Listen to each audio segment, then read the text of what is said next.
Okay, so now we've read the flash and the EEPROM by OBD. I am going to remove the charger, swap the ECM with the junkyard module that I installed earlier when the vehicle wasn't starting. And then we are going to do the same procedure, but this time we are going to choose the file and write it onto the junkyard PCM. Be right back.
This is never going to work because the BCM is detecting that the PCM that is in the vehicle is not the right one.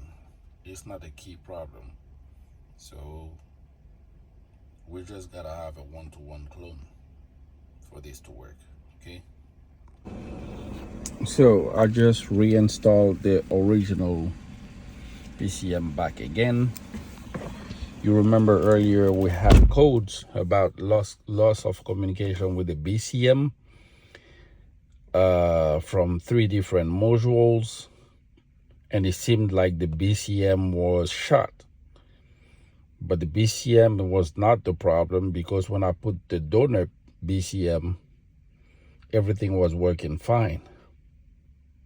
So the ECM somewhat lost some communication during the process and wasn't communicating, and it looked like it was the BCM that was a problem.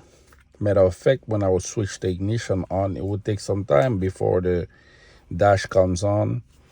The power window weren't working, radio was working, but it wasn't working right. So I switched them, and I just put the original ignition. Let's see how it acts now.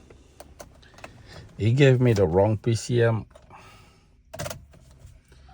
Now it turns immediately on, and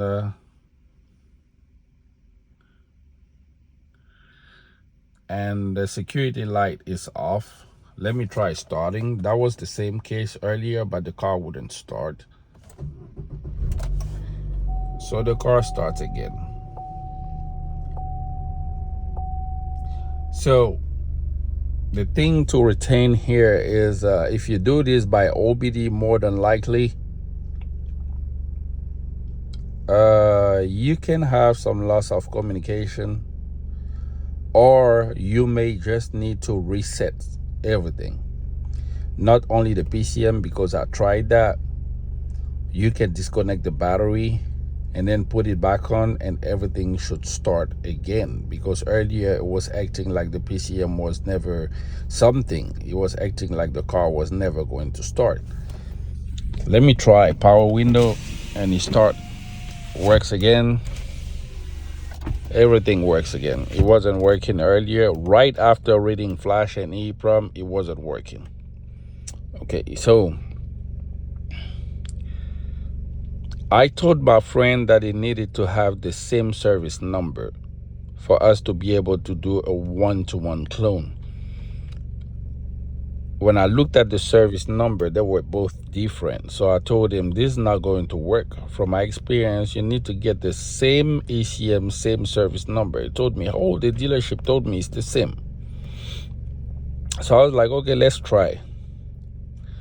So it's not the same, because the data size must be different. So it's not able to clone. But to be sure, since I already saved the backup on bench before I actually come here, I am going to go back on bench and try to write the original ECM information onto the donor on bench, and then come tomorrow, just install it and see if the vehicle is going to start. If it hasn't transferred, it will confirm that the service number must be matched. So to be continued.